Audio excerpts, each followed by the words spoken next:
Friends, welcome to the Marvel of Horror, where we discuss all things past, present, and future as they pertain to the horror genre. I'm your host, your friend, your fellow horror enthusiast, Bruce Marvel, and my guest tonight is a very dear friend of mine. We've had a mutual bond over the years through comics, which I'm very excited. We're going to be talking horror comics here today on the Marvel of Horror. If you ever want to stop by and you're in Newark, Delaware, and you want to talk comics, stop by at 280 East Main Street, Suite 101 at Captain Blue Hen Comics. He is Jason Colatriano. Hey, what's up, Bruce? What's going on, my man? Nothing much, man. Dude, again, thank you for coming. Thanks for having me here. You can break the fourth wall. It's totally fine. All right, good. Because the Sanctum is amazing. Sanctum, yes. I love this. This is fantastic. So I'm just taking it all in. Well, dude, take it all in, and like I said, man, we'll be for future episodes.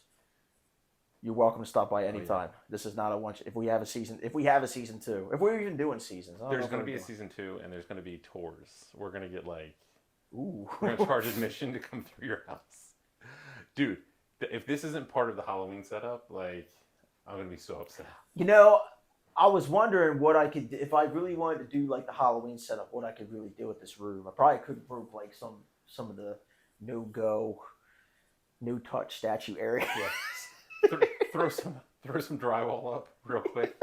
Just put them into the doors, and yeah. This is fantastic, and I'm so excited to be here. So well, we're excited to have you, yeah. And like I said, this is so awesome that you're coming by, because I always say on the show we talk all things that pertain to horror.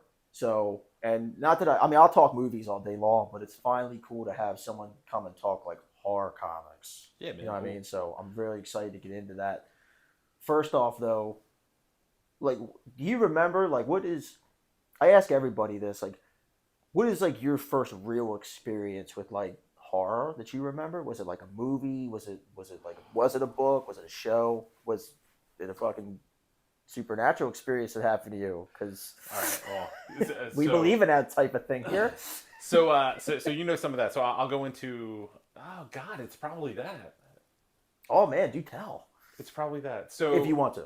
All right, so I grew up in Newcastle. Well, I was born in Wilmington. My mom and dad bought the house next door to where my dad grew up, over in Newcastle. Should I say? Yeah. East Roosevelt Avenue is where I grew up, and my dad grew up in the house right next door. So when I was about 6 months old, my family bought this house, and my bedroom was a hardwood floored bedroom that used to belong to the son of the previous owner, and the reason why the house was on the market was that the previous owner passed away. Okay. She was a school teacher, and she went out and had to sit on her lounger out in her screened-in porch in the backyard. And the neighbor noticed that she was lying down there, and he came over because that was kind of not normal for her, and noticed that she had passed. So the house went up on the market. My family buys it. We move in, and it's not until years later that I start noticing some things. Wow, I would have told you it was a horror movie up until this point, but you got me. All right, so this is all me, by the way. If you don't believe it, I get it. I do realize how ridiculous it sounds sometimes, but little things would happen around the house. And the first big thing that I remember was my sister. I have 2 older sisters, and they were having a sleepover, and I was allowed to stay up with them that night, and they had friends over. My oldest sister decided to do a seance. Oh no! It does sound like a horror movie already. Yeah. So we were in the room that Mrs. Taylor was her name. I don't know what her first name is, but it was Mrs. Taylor. We were in the same room that she passed. My dad had finished the room and made it into our family room. So my sister wants to do a seance, and she's doing all the people that we know that have died. Like George Washington and Elvis and any celebrity or historical figure that a 6 to 12-year-old would know, maybe. If your sister's gonna get married, we're telling the story. We'll edit it. Oh no, she's not. Okay. So Cindy, It's Cindy. It's all Cindy. Um, it was her idea, and Cindy had a friend named Melissa, and Melissa was about the same age as my sister, and so they were the two that kind of like masterminded the whole the seance thing. There was no salt or candles, by the way. This was purely just like sleeping bags and sitting in a circle, if that constitutes a seance. I think in the 80s, yeah. Yeah. Totally. The horror movies have taught me anything. So we're in this room, in the center of the room, and my sister's calling upon, we're all holding hands or something, and my sister's calling upon any dead people that she knows, and to my right is a door that leads to our dining room, and in that doorway there's two smaller doors that just like open into the room. And on the other side of that, there was a latch that my parents would lock at night, so you had to walk through the other way, right? So my parents are going to bed. We're there, George Washington, give us a sign, and it's nothing. Elvis, give us a sign, and So then my sister does call upon a family member who had passed, and there is a gust of wind, right? And we're like, oh my God, this is crazy. And then she says, Mrs. Taylor, if you're here, give us a sign. And at that point, I just remember the room getting very still and quiet. Like we since we just had that little experience, we were like super tuned in, and there's nothing, right? And then from behind the door, there's a woman's voice that says, "Shh, be quiet," right? Oh, wow! And it is clear as day, right? And we're like, "That's mom. It's our mom, right?" So I jump up because I was closest, and my sister jumps up too, Cindy, and we open the doors, and there's nobody there, right? So at this point, we're like, "That's my mom." We're convinced it's my mom. So we go upstairs to my mom's room. My mom and dad are knocked out in bed. There was nobody else there. Everyone else was in the room with us. So it's at that point that we knew that something was a little different in our house. Wow! And how old were you? You might have said I was probably like 5 or 6 at that time. Holy shit! Which would make my sister 5 or 6, which would make my oldest sister 9. Her friend was 10. My other sister was like 7.5, 8 or something. Maybe we were just a hair older, but around that age. And then we noticed different things happening. Like I would swear on a Bible that, or I don't know, I'd swear on another book too. That I don't know why it had to be a Bible. That we would hear footsteps going up the stairs at night at like the same time. But we lived in an old house, so you can explain some of that stuff away. But I did see her twice. Like when I was much older, I did see her twice. Wow. Once she was looking directly at me. She was peeking around the corner. And another time, it was more like I was watching a part of her life. I watched her close the oven and then walk into another room and then nothing. Like she just didn't appear in the other room. Wow, man. So here's the crazy part, though, right? You're like, oh, that's bonkers. You're making that up, right? No, see, that's the thing. I believe in stuff like that. So per se, is like, I'm like, wow, that's crazy, because I can visualize that. And my wife being a paranormal investigator, right. I've never seen anything, but I've heard like audio stuff. I mean, we've talked about that before. I've heard like some audio, and it's like, oh shit. Well, maybe you are disbelieving, and did I point to the right camera? Yeah, maybe you are. You are. All right. So here's the funny part, right? The funny part about all this is Mrs. Taylor cohabitated with my grandmother, who lives next door, and she still lives next door. So I grew up my entire childhood with 2 sets of parents, my parents and then my grandparents.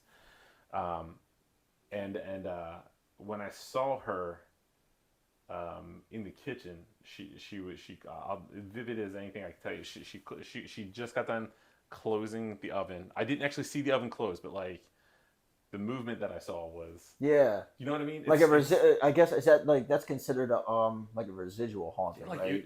You're just seeing an old scene play back, like an old photograph, almost like play in real time. Right. Like almost like those like the Apple like pictures that you take on iPhones. Mm-hmm. When you touch it and it just kind of moves a little bit and it shows like a little bit of action.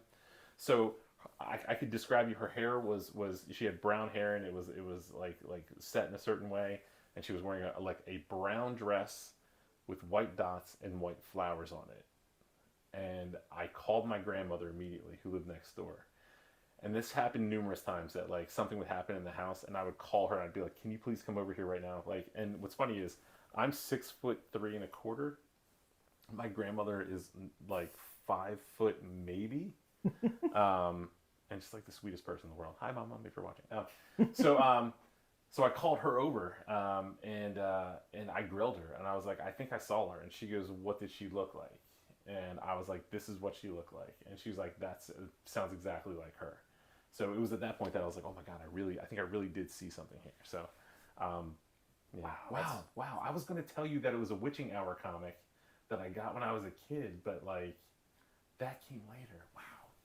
Well, you can still talk about the Witching Hour comic. I never read it. You know what I mean? Oh, okay. I just remember the cover. That's it. Well, you know what? A lot of those horror comics that I would go back and get, especially like the old like Chamber of Horrors and stuff like that. I mean, I always got that stuff as the cover. Yeah. I mean, come on, that's the for horror comics. That's like the selling point is the cover. There was a so my I probably didn't read a lot of them. Right. Just the pictures. Yeah, well, I didn't put them on the table, but I had the whole set of like Frankenstein's monster. Oh, really? The Marvel comic one, yeah. So that was really cool, and the Tomb of Dracula stuff was always really cool. Tomb of Draculas were awesome. Yeah.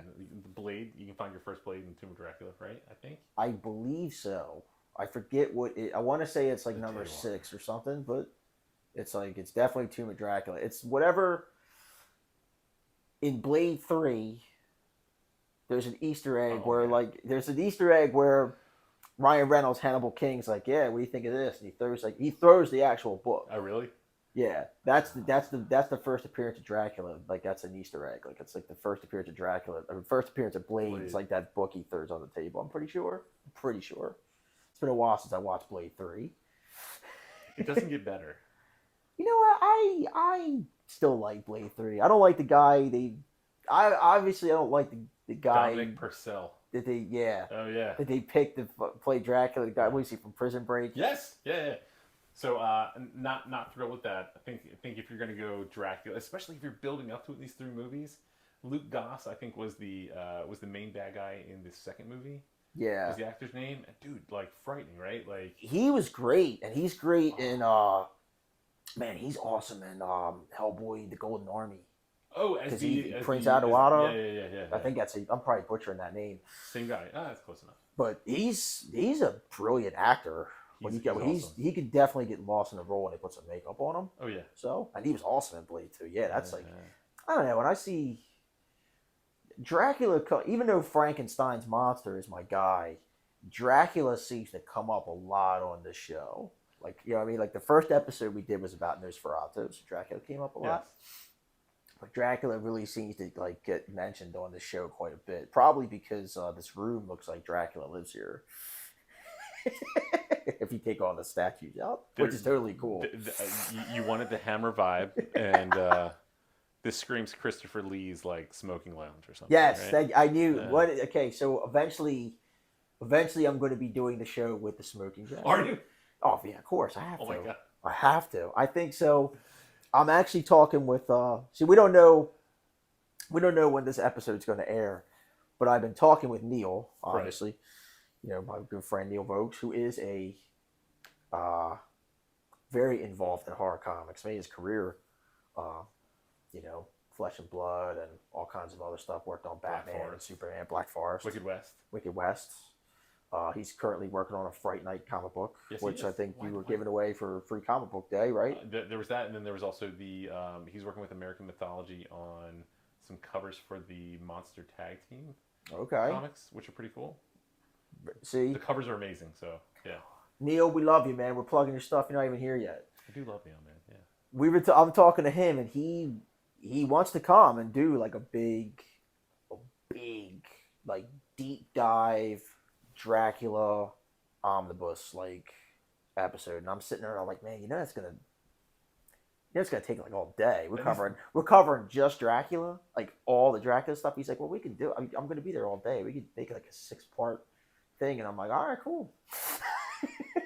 I was gonna say it's got to be multi-part. Right? It's got to be. I mean, just the Hammer films alone, it's gonna be like 4 hours. Do you know the name of the book that he did illustrations on. I think he did an illustration for the back of it. Mike Mignola, I want to say, did the front illustration. I don't know the name of the book, but I see the book that you're talking it's about. Like Finding Dracula or Discovering Dracula or something like that. Something like that, yeah. But I see it. Like I know what book you're talking about. Yeah, Mike Mignola from Mike Mignola. So, in honor of what we're going to talk about, horror comics, I kind of put out some statues based on some of my favorite horror stories and or characters. Obviously, I got Hellboy from Mr. Mike Mignola's Hellboy series.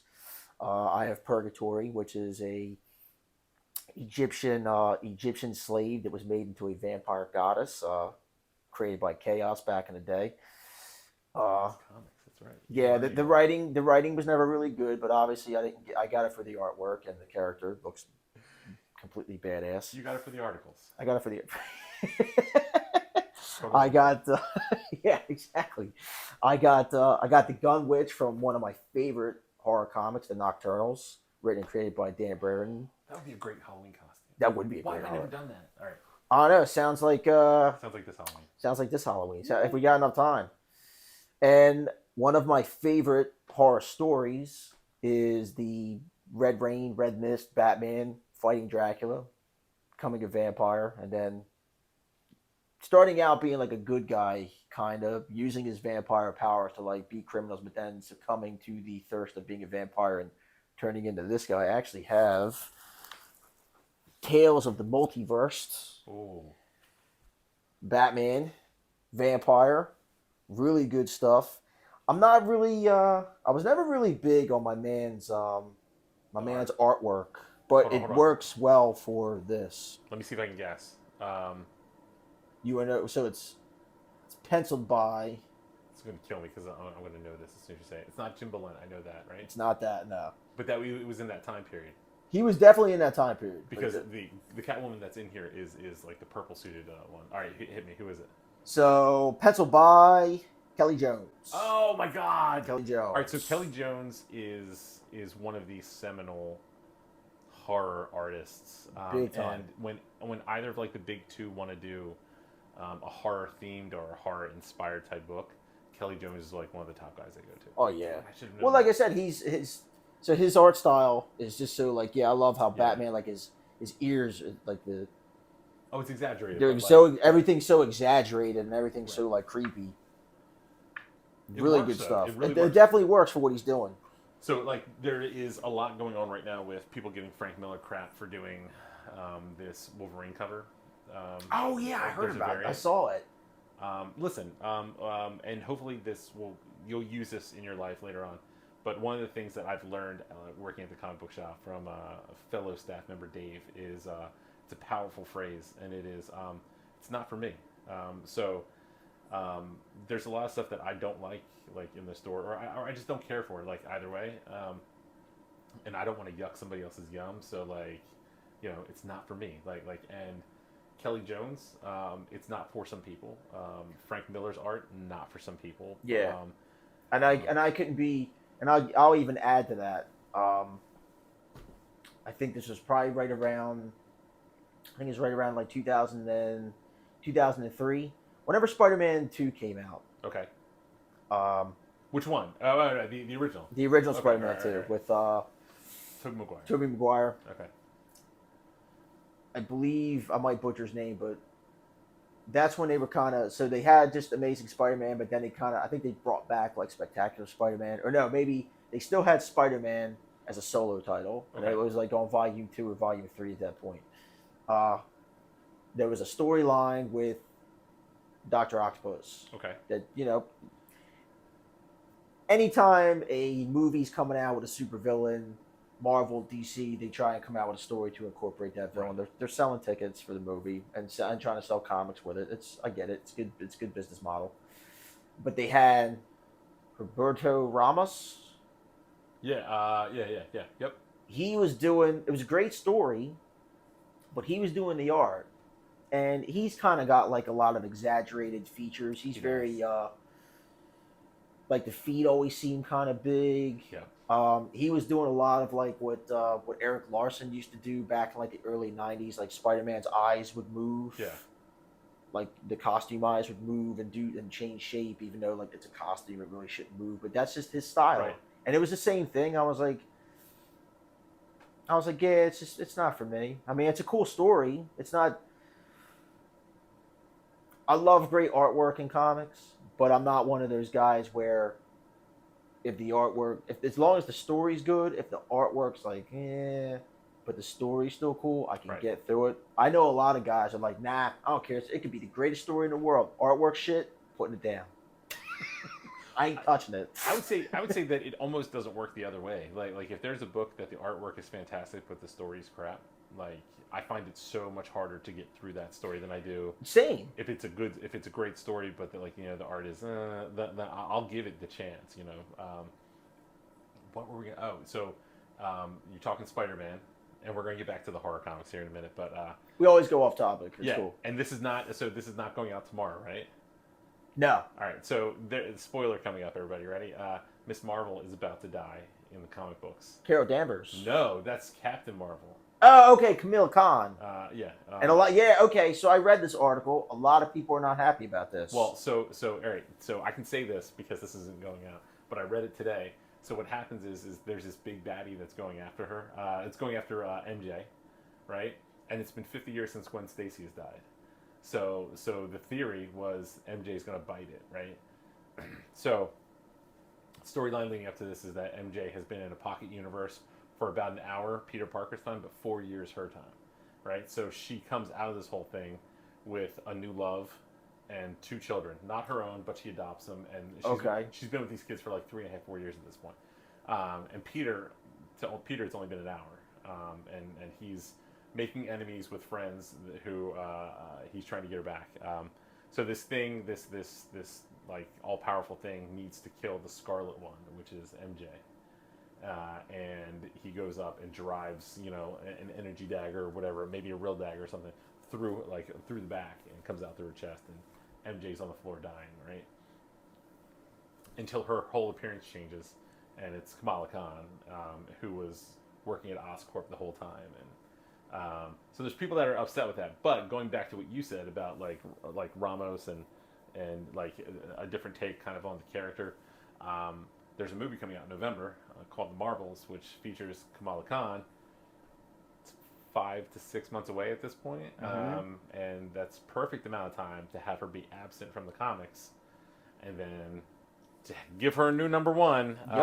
With some of the stuff that the MCU has changed about her character. She's an Inhuman right now, like in the comics. But in the MCU, she's a mutant, and they've never really explained like the bangles that she has on. So here's a perfect time to kind of retool all that. And like I said, we're definitely going to get back into the horror stuff. But I'm glad you brought this up because like I'm not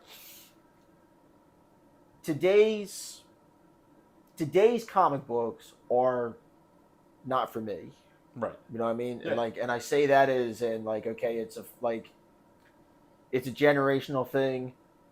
My generation has passed. I was kind of like a little bitter letting it go at first, but I was like, okay, I get it. Like comic books, generations have to move on, and other generations have to pick it up. So what I'm reading today is great to this person, but not great to me, right. And it's okay. I've come to terms with it, and I always go back and read the old Spider-Man stuff and the old stories. But I was reading about the outrage and the backlash that Marvel's getting because they're killing off this character. Mm-hmm. And I'm sitting there thinking, in my mind, I'm like, what I say to the fans who are angry and are kind of like, oh, well, there's a lot of people like, well, they're only killing her off because of race or da da da da da. Right. It's. But me, being a comic book fan for a long time, and you can testify to this, I'm 42 and I've been a comic book fan for as long as I can remember. Right. Getting killed off is almost like a rite of passage. Like if you're a comic book character and they're killing you off, that means you have made it. Right, exactly. That means you have made it, and you are going to, like you said, you're gonna you're gonna get a brand new repackaged #1 that they're gonna try and push to the moon, and it's almost like in wrestling when a guy gets injured and it's like, oh man, he tore his ACLU. He might not be his ACL. He might not come back. He might already making plans to bank on this person coming back. So it's like what I say to these fans that are really mad and like, you're racist, killing off this. Relax. Yeah. Relax. It just name one comic book character that's never the only comic book character that's ever been like killed off and never really brought back is what, Uncle Ben? And Bruce Wayne. Wow. No, Bruce Parent, because Bruce Wayne's dad is back in another universe. Yeah, in another universe. Uncle so Ben, no, Uncle Ben is the only one. Now he's appeared in stories where Peter's in heaven or something like that, but never in like alternate universe stories he's appeared and stuff like that. But he's the only guy who like, all right, he ain't got a #1 coming out anytime soon. Yeah, he's Ben dead. #1. Uncle Ben #1.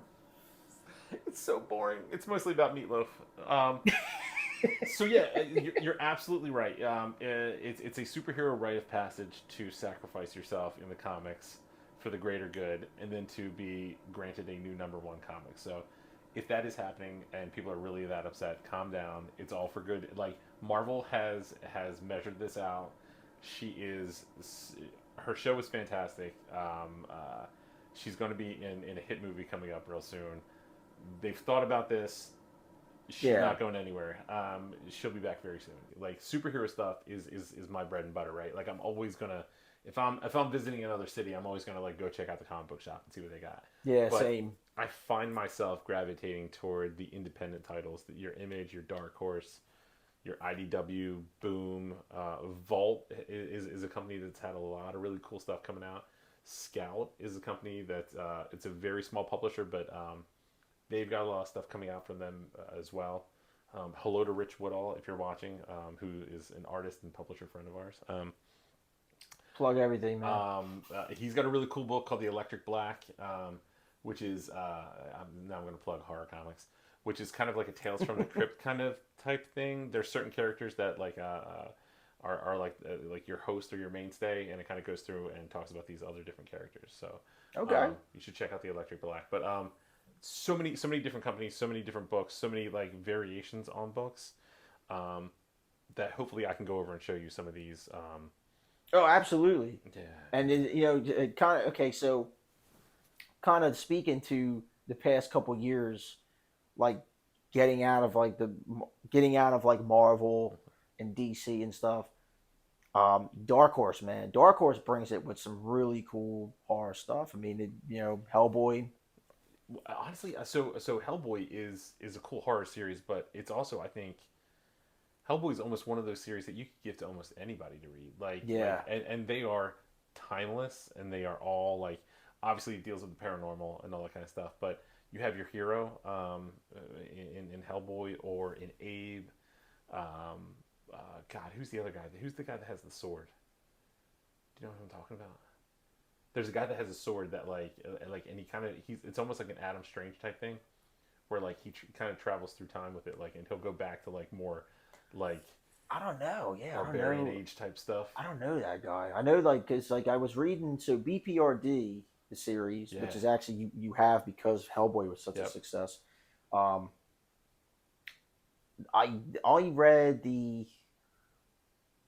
read the Plague of Frogs, and I read like the Black Flame, and I don't think I read anything past that. But I'm like trying to go back and get them, because it's just like I love going and getting like Hellboy. I have all of like the library editions. Like I love just going back and reading all that stuff. I think my favorite Hellboy one is still Wake the Devil. Okay. I think that was like the second second miniseries he put out. But if you like Hellboy, Dark Horse also, and I found it, I stumbled upon it like coming to Captain Blue Hen, Lord Baltimore. Oh yeah. Lord Baltimore's fucking awesome, man. That's so that comes in like a hardcover version. Yeah. Right. I have it over there. It's on my mantle of like some of my favorite books. I have like the novel version, but I have all the trade paperbacks of like the comic miniseries when it was coming out. So in the novel version, there's illustrations by Mike Mike Mignola. Mignola in it, right? Dude, I love his work, man. So He's do so I. awesome. Like I said, and I only like his work when he's doing Hellboy and stuff like that. Like I don't like his stuff when he's doing like Cosmic Odyssey for DC.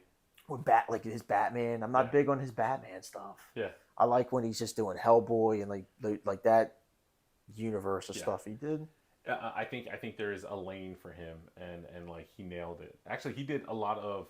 If you're a Disney fan, the Atlantis animated movie, he did like. Oh shit! I He didn't did. know that. If you go back and watch that, like his stamp is all over it, man. He did the original like character layouts and like the Atlantis language and all that kind of stuff. Like No all shit! the I didn't know character he did designs. all that. Go back and look at it, man. Okay. It's totally him. Totally will. Yeah, so there is an entire world that Magnolia has. It's called the Magnoliaverse, and there is also a documentary that you can watch on him as well. But the BPRD, they've branched out as well recently, telling some of the other stories of the other BPRD members, or I think that there is a like paranormal society one that takes place. I want to say in like the 1940s. So there's been a lot that's come out recently of more and more side characters in that universe where he's like completely fleshed out this universe.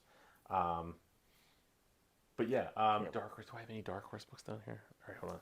Let's see. Let me grab my my stash here. What did you tell us? What you brought us, sir? All right. Let me see here. Do I have any Dark Horses? No. I see a lot of Image. There's a lot of Image in there. All right. So I'm going to start with. Our store has a book club. It's called the Captain Blue Hen Book Club. It's not really original. We started in person, and God, we've been doing this for almost 4 years now at this point. Oh my God! Tell me more about this. Tell me more about this book club. How do I be a part of this? It's simple.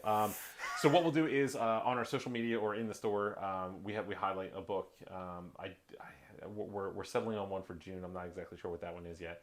But let's say it was a few months ago, and we decided to do this book from Aftershock Comics. Aftershock is a company that doesn't dabble in superhero comics almost at all.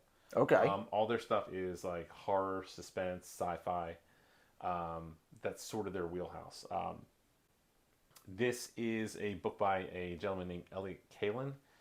Elliot Kalin has his own podcast. It's called The Flophouse. Okay. It's on Maximum Fun. So Maximum Fun, if you want to sponsor another podcast, check this one out. Elliot Kalin is also, he wrote for The Daily Show. I'm missing something. He wrote for a ton of like different like TV shows as well. He's hilarious. But he did this book called Maniac of New York.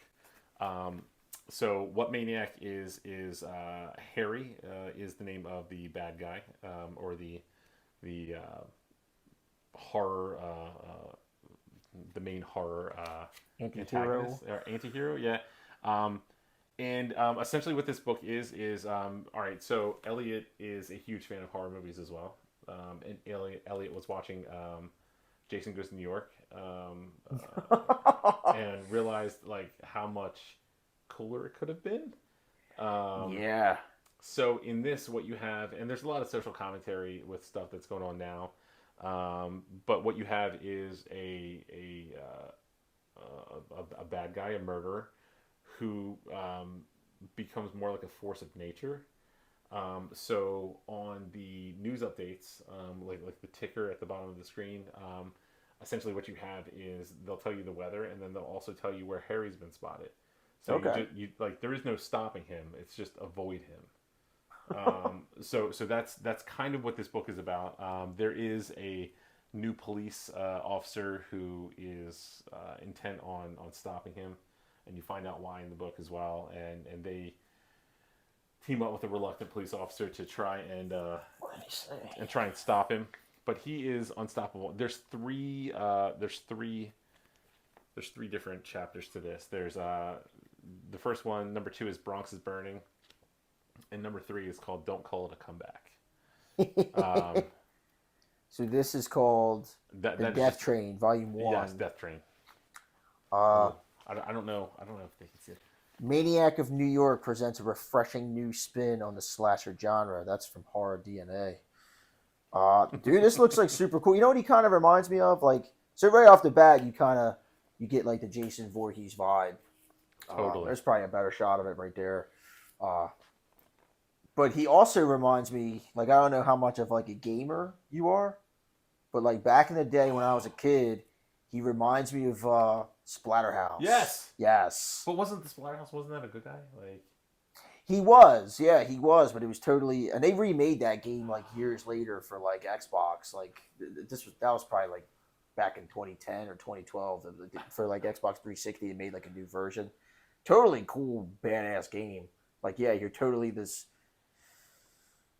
Jason Hawk yeah. character. Like the mask gives him power, and you're fighting like monsters and stuff. Super fucking cool. So that game used to be advertised like in comic books, Yeah. and I used to love like that advertisement. I can't remember what it is at this point, but oh my god! All right, so I've told you about Elliot. Elliot is the author. The artist, his name is Andrea Muti. Okay. Um, Yeah, I've he, heard that name. I think. so I would say that like I was originally turned off on this book, so I didn't buy this book when it came out originally in single issues because I saw some of the art and I was like maybe not for me. And then weirdly enough, I started listening to that other podcast, and the author is hilarious. And I heard him talking about the book, so I went and picked it up, and sure enough, it's done in kind of like a watercolory kind of way, like, but it does work. And when he goes on, I think which one is? I guess it's the first one. The first one is when he's on a train itself, and Yeah.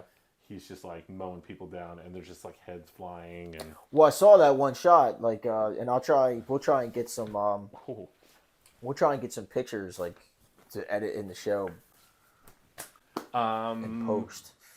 Like I said, slasher, violent, really, you know what I mean? If you're into that, which I'm a child of the '80s, so I love slasher films. So I would be totally into that. I think. um, so in the next book, I just tried to grab some books off the shelf as I was like leaving the store. Some of these are mine, some of these are the stores. Those two are mine. I do have issue one of this that I read, and it was cool, but it just was. It came out during a time where it was maybe it was like the winter. So weirdly enough, there's certain times of the year that like I don't want to read something really dark. Yeah, Uh, I can see that. That's yeah. are you a Walking Dead fan at all?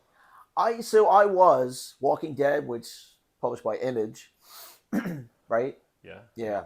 I was getting the trades because by the time I came upon The Walking Dead, it was already like a huge phenomenon, Yeah. and you weren't getting the early issues. If you don't know the backstory, the way that Kirkman got this greenlit was he went to Image and said, "I have an idea for a zombie comic. It's called The Walking Dead, and it's about this, right?" And Image was like, "No thanks." And he's like, "Let me tell you the hook, though.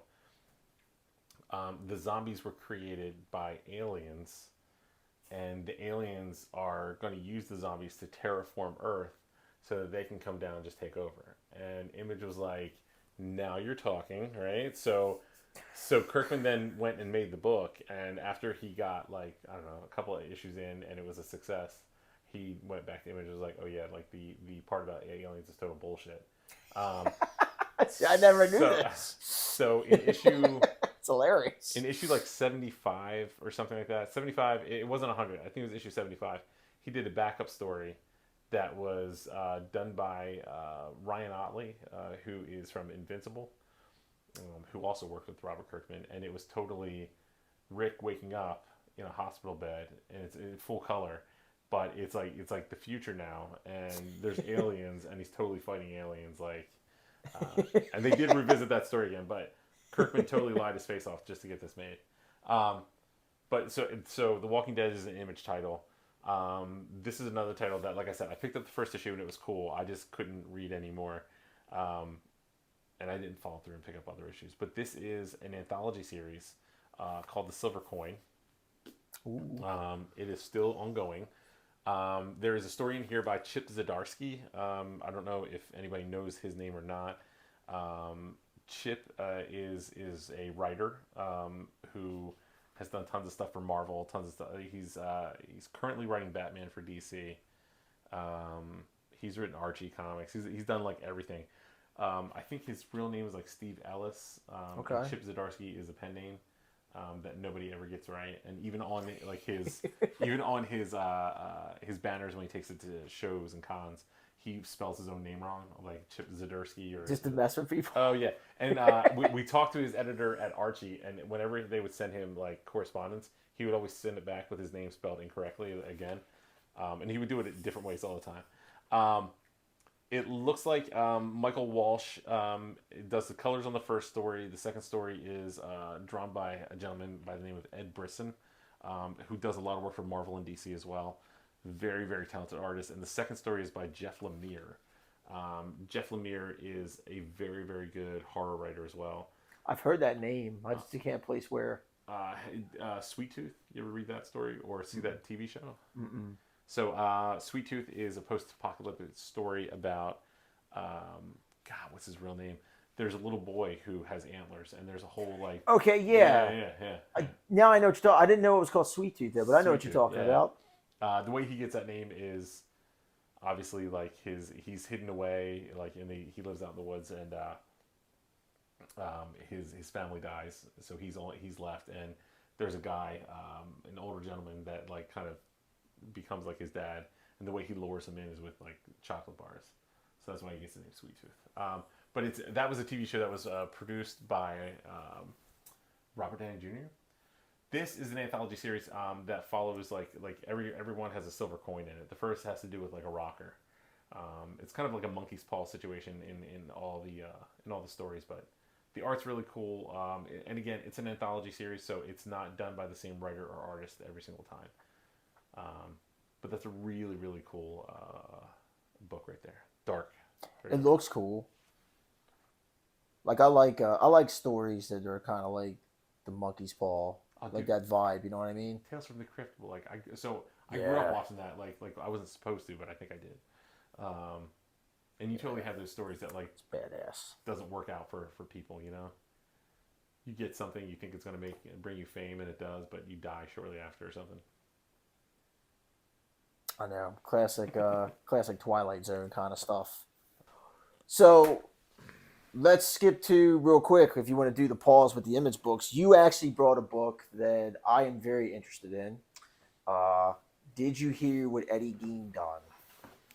Did you hear what Eddie Gein done? Hear what Eddie Gein done? Now this is by. So when I went to look for this, I know why I couldn't find it, because I actually thought it was a Dark Horse title. This is a publisher, Albatross. So this is So Albatross Funny Books is the name of the publishing company that is Eric Powell. Eric Powell, who you know from writer and creator of The Goon, right? Hillbilly is another one. Rondell, the traveling hillbilly. And then there's also, oh my God, he has two other characters that also form like this kind of super team between like these paranormal characters. Oh God, La Diabla is one, and she like rides a motorcycle. She's got horns on her helmet. She's there's times that she looks almost like a pinup girl, but like the art is like super cool. Eric Powell's art is the reason you want to read this stuff. You may have been confused because I believe that his company was just enveloped into Dark Horse. Okay. So they're going to start publishing through Dark Horse, but I don't think they have yet. The pandemic was a weird time for a lot of small publishers. Yeah. And they were fighting for paper and printing. So there's a lot of smaller publishers that were having trouble getting stuff out. So him joining up with Dark Horse is huge, and it's going to help them get more stuff out. But this right here is exactly what you think it is. If you are familiar with serial killers, you'll know that Eddie Gein was maybe the most the first and maybe the most prolific serial killer in the United States. A lot of characters from Silence of the Lambs, Buffalo Bill, Norman Bates, and Psycho, Texas Chainsaw Massacre. Yes, all based in some small part on Ed Gein. Whether it's his fascination with his mother or flaying people and using their skin as a mask. Like capturing people like Buffalo Bill did and wearing skin suits.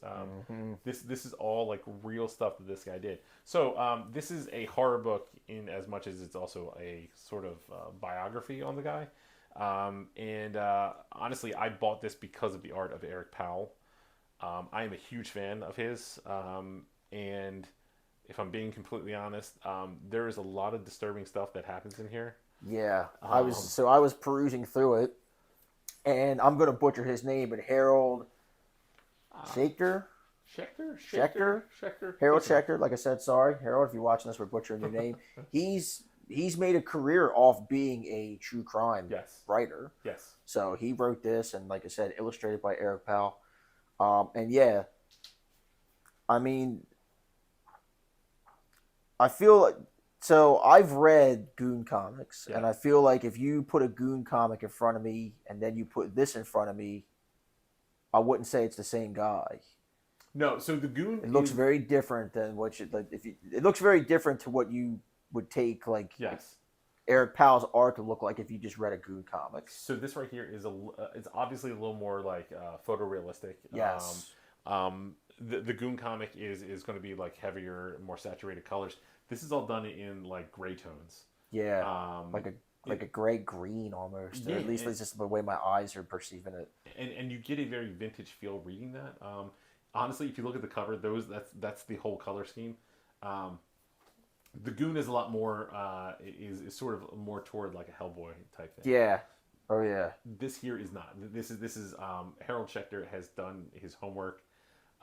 There are dates. There are like this is all factual stuff that happened, and it tells you like kind of to a disturbing degree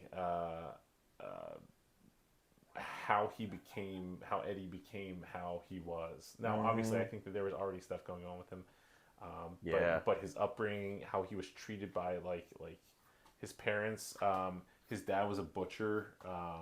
His mom was oppressively Christian. Nobody was good enough for her Eddie. Like that kind of thing where she kind of babied him and but also like just made him like hate himself.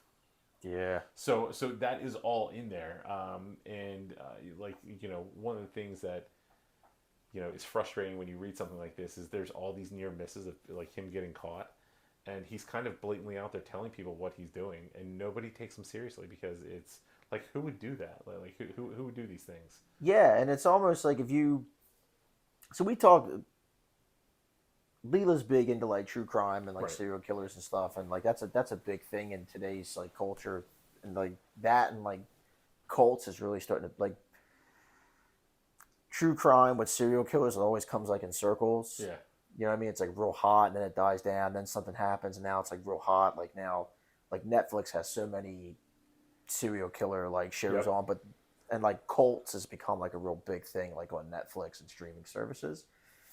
But when you hear about like all these killers, yeah, just because the time period, like I don't think there really could be a serial killer now. I mean, there probably is, but I don't think they would get away with very much for very long just Right. because of like there's no way to do it. Yeah, back in 1957, no one could even believe he would do some of the shit this guy's doing. So Oh yeah, yeah. you could go out and be like, yeah, they're at my.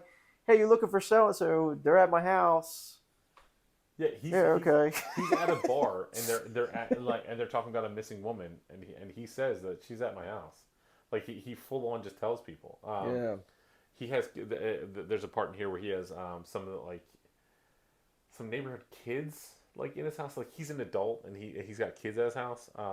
And they come in and like I think a kid uses the bathroom and closes the door and there's shrunken heads like hanging in his bathroom drying, and like he just tells him that like his uncle traveled and sent him back from overseas or something.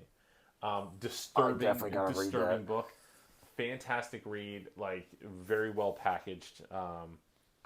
This is the kind of stuff like where you can tell this stuff in a graphic format and you can fit all this stuff in here. Um, and this is the thing where I show people and I'm like this is what comic books like can be. This is what comic books are. You were getting to that point, kind of talking about like, hey man, you're saying these comics aren't for you. There's so much out there. Comic books like now to me, it's like it's almost like music. Oh yeah, and I say that in the sense where, oh man, I'm tired of like the big radio played bands. I'm tired of all that shit. It's like, man, there's a whole world of like music that you only hear about the bands that get signed. You don't hear about all the independent No. guys who are just like killing it in clubs and kicking ass. And it's like they're way more fun to watch live than going to see. I know people would rather go see this band in a club than go see like Metallica in a stadium. Or Taylor Swift again. Or yeah, pay like, oh man, you think music, and it's like Marvel is like the big $3,000 a ticket Taylor Taylor Swift show. Kind of. Meanwhile, you got like this stuff, which is like But yeah, this is the indie side stage. there's stuff like the that, indie like, side stage stuff that you're probably gonna like better. Yeah. There's so much of it. Yeah, it's cool, man. It's If- really cool. But by the way, side note: if you're a music fan, you should totally stop in the store on Thursdays. So, over the last couple of years, hours have changed a little bit and shifts have changed. And there's one day a week that I get to work with Dave Williams, who has been with the store for like 20 years. Dave is awesome. Dave is a huge audiophile, and I look forward to Thursdays because that dude just brings in like playlists of stuff that like I've never heard before. So I look forward to Thursdays to like hear new music, and then I'm always like Shazamming something and then downloading it. So coming on Thursdays.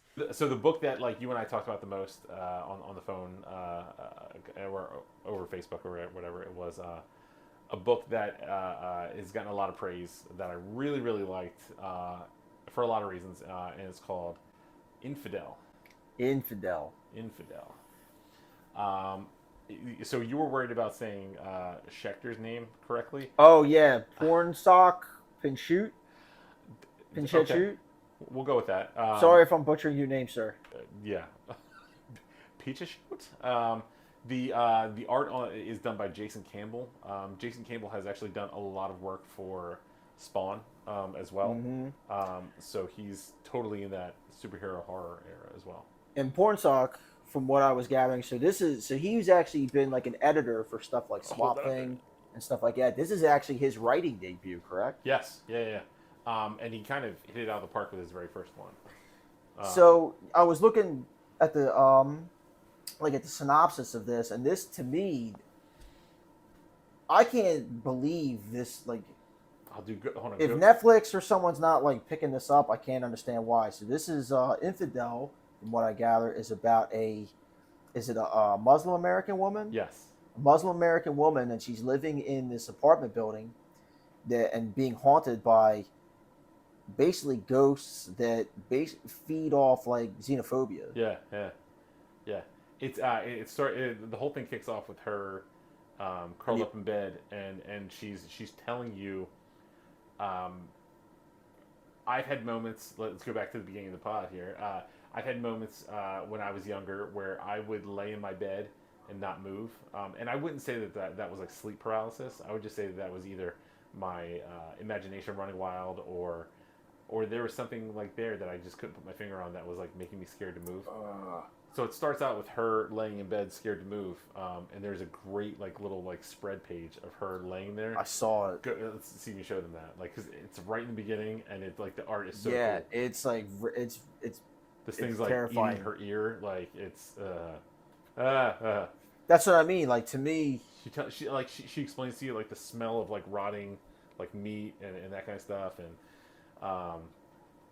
and that's how the whole thing kicks off. It kicks off with her name's Aisha. If you're watching this and call the number below and tell me how to say her name. call her hotline and tell call us, her or just hotline. leave a comment below, please.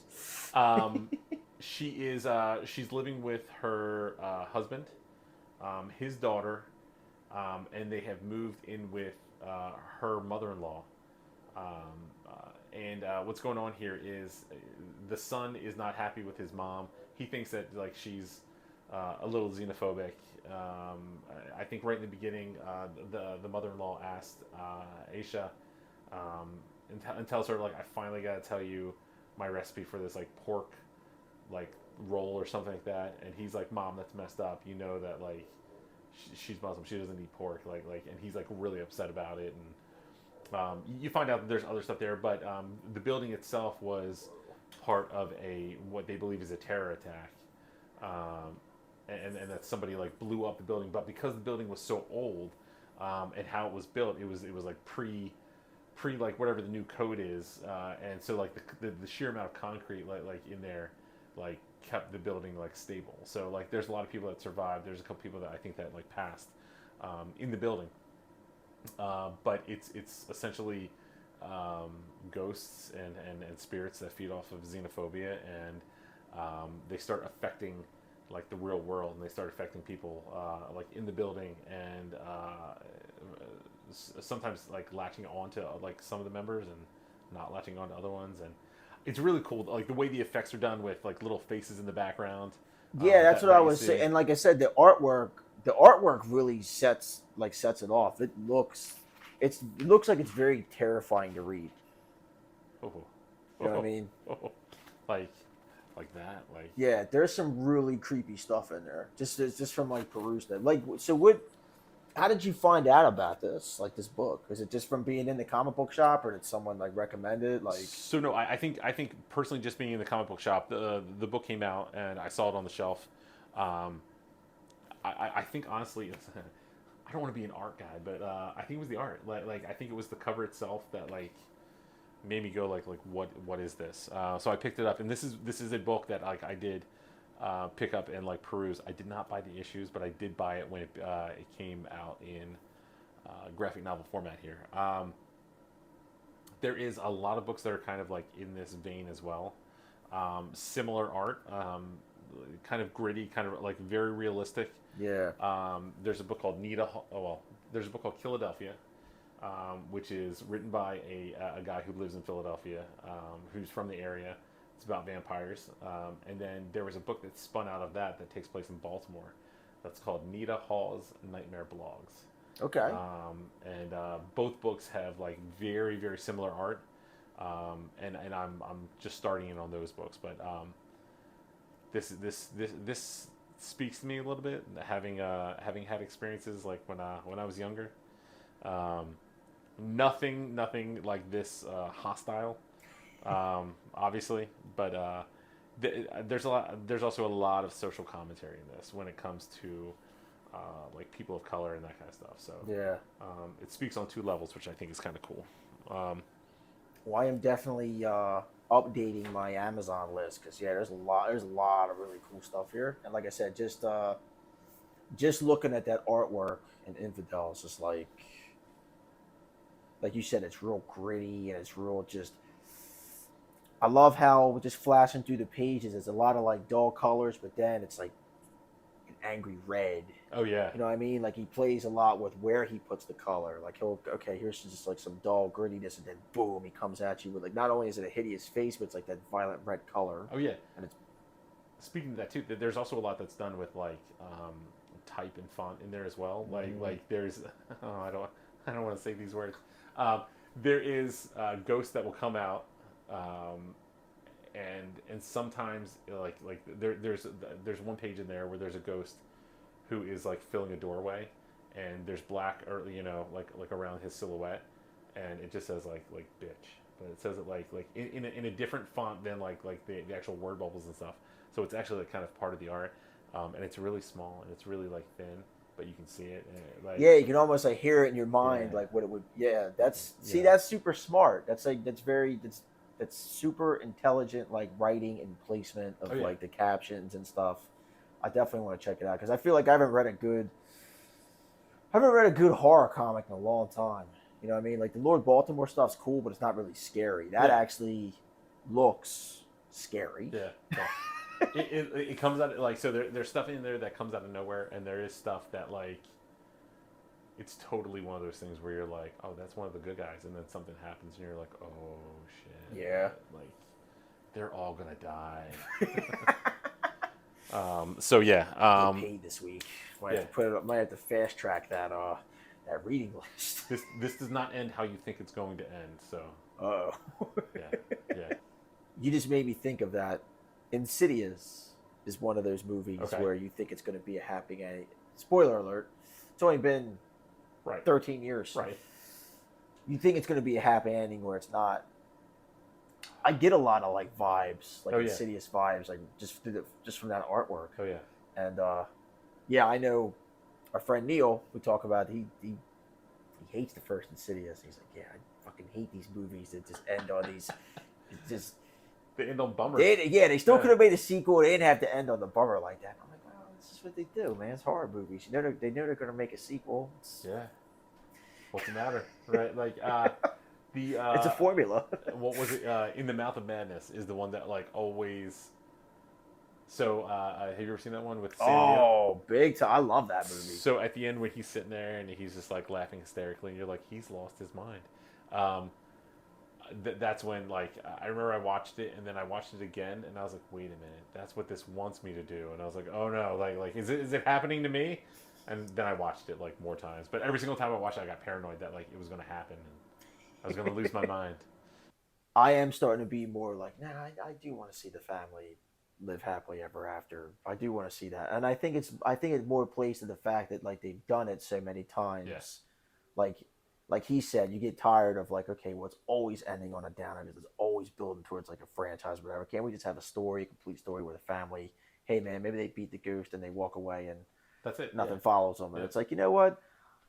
That would be a nice change of pace because it doesn't happen that often. So I see, but I see where you're coming from as well. Like now, it's like it's a horror movie. Yeah. Part of it being so horrific is that it didn't end.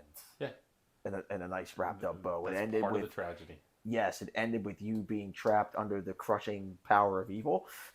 Or there's a movie Mystery Alaska. You ever see that? Yes. All right, Mystery Alaska ends. If you've never seen it, local Alaska hockey team they play the Rangers, right? They play the Rangers on an outdoor like ice rink, and like I think that they're winning, and then like we have like 2 minutes left, or like right at the end or whatever, like the Rangers score and win, and like that's it. Like and then the Rangers go home, and these guys go back to like their podunk lives, like in this backwater like Alaska town, and like. People got sad, and I'm like, look, did you think that they were going to beat the Rangers? Like, of course yeah, not. And it's like, yeah, you want to talk to those people, like, you're thinking of Miracle. Yeah, like... Where, like, the Americans beat the Russians. Right. This ain't that movie. No. This, like, because if it was, it would be Miracle then. Like, it would be like, and that would be, like, a huge news story, but, like, it's not. It's... Some movies are always going to be, what was that George Clooney one? The Perfect Storm. Like, some movies are always going to be the perfect storm, and that's it. Like you know... they do not make it out alive. Well, that, and it's like, you know, there's like Rocky. Guess what? He lost. First movie he lost. Yeah. Guess what? It's probably the best movie out of the whole franchise. It's a triumph of the human spirit. It really is. One of my favorite movies as a kid is Glory. You ever see Glory? Oh, yeah, with Matthew Broderick and Morgan. Oh, yeah. Oh, my God. I gotta make a note to like watch that with my son because my son hasn't seen it yet. But like that, like I used to watch that movie all the time, and like it like they all die, like all of them. Spoiler. Yeah. Sorry, Civil War. We'll call this spoiler. Civil War spoiler. Yeah. They all die. Like everyone dies, and like but like I don't know. So part of me thinks that goes toward the heroism, that goes toward the heroics, that like they did give their lives, and I don't know. We know what, like, real quick on that movie, because that's totally outside of horror. But like I said, we don't stay inside the lines here at the horror touches everything. Horror touches everything. The horrors of war. Yeah, the horrors of war. There you go. I never understood till later on. So that was one of the movies we watched like in school, like during history. Right. And I never understood like the significance of the end, because there is something to it. So at the end of the movie, again, spoiler, the Union guys think the Union soldiers, made up of Matthew Broderick, Carrie Elways, and Denzel Washington. the African American like soldiers, crew of soldiers that they had. They think they breached the base, but they really just kind of fell into like a trap and got got killed by cannon fire. At the end, they're all getting thrown in like a pit. They're getting buried, and you see, like, as they're throwing them, they throw Matthew Broderick and they throw Carrie Elways in with Denzel Washington and all these cats. The significance is in Civil War times when they bury people, if they were still, even when they were doing mass graves, captains were supposed to be buried separate. That was part of being a captain. Like you had if you died in battle, you had your own grave, despite whatever they were Right. doing. So the fact that it's like, nah, they're all the same. At the end, in the end of the day, we're all the same. We're all equal. Yeah. We're all equal in death, basically. Yeah. So it's like a powerful message at the end of that movie. And I never understood because they really focus on that. Oh, I yeah. was like, I never understood that. And then it's like, yeah, someone told me, historian was like, yeah, it's a big deal because captain's supposed to be buried separate, but they're just throwing them in one big pile. Yeah, it's kind of slow motiony too. Right, because they really want just falling over. exactly because Yeah. they want you to the significance of the fact that they're all equal now. Yeah. Yep. I love that movie. My God. It's a good movie. There is a book that you need to read that's called Murder Falcon. Okay, It is comes right back. It is amazing. The writer and the artist on the book, his name is Daniel Warren Johnson. Are you a wrestling fan too? I was. All right. All right. So and then WrestleMania 30 happened. yeah, it was the brand new day or one more day for. Yeah, it was. It was the one more day streak ending. The one more day for wrestling. Well, listen. So this isn't a horror book, but it is. It's a fantastic title. I highly recommend finding anything that this guy has done. The premise is pretty easy. There's the main character's name is Jake. Jake plays guitar, and I think he buys his guitar from like a shop. And this like 8-foot tall anthropomorphic falcon with a cybernetic arm shows up, and he's like, "Hey, there's these things attacking the city. The more you play, the better I fight." Like so Jake just starts like rocking out, and like and Murph is what he's called, Murder Falcon. Murph starts like fighting like the low level like kaiju like offspring, and then they build up to something bigger. But Jake kind of has to put the band back together to get other kaiju fighters. There's a giant mastodon that comes out. I can't remember what the girls. Is it paying any kind of homage to like Mighty Morphin Power Rangers, the Mastodon? No, like it would be like more like Mastodon the band. Oh, right. Okay. Yeah. So there's this Nordic like death metal band that like one of the dudes like becomes like one of the avatars as well. So like when he's like shredding, like he has this giant tree like monster that comes out and like fights and everything. Oh, dude, it's so cool. Like, yeah, I definitely have to. I need to read this. I need to get my eyes on it. I promise you, like I cried at like the last issue. Like it. Yeah. Like, we bought it. Like so, Dave and I from the shop purchased it. Like we saw the solicit come out, and I'm like, I need this book. Like it's called Murder Falcon. Like that's all I need to know. I had no idea what it was about. There was a book that came out just before that called Shirtless Bear Fighter. I think I remember seeing like pictures of that. And not the same. Shirtless Bear Fighter is total like Rambo, but he fights bears type thing. He's been out of the game for a while, but like they called him out of retirement, and you can only pay him in flapjacks and maple syrup. Don't call him pancakes. But Murder Falcon is like kind of like a tongue in cheek, like a little bit, but it is hardcore like kaiju fighters and good guys versus bad guys, and there's like this whole other story about why did Jake break up with the band and like why did the band get like lost and see, okay, and there's total nods to like there's definitely a Lemmy nod in there, and send me all this, like send me that stuff, like send me the title and everything, I'm because leaving some stuff here with you. Because I'm just gonna go on Amazon when I get paid and be like, okay, I know I have a 5-month-old child, but I'm just gonna.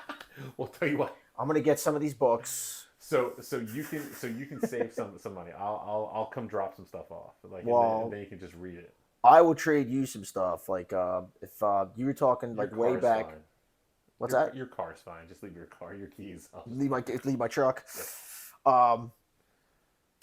You were talking like going back to like Robert Kirkman. Did you ever read Outcast? Yeah, Oh man, I Yeah, love Outcast. yeah. So the book was really good. I did trail off on that a little bit, but I I thought got one more trade to read, and I finished the whole thing. the first trailer for the TV show I thought nailed It did. I watched it. and I was like, but I didn't have Cinemax at the time.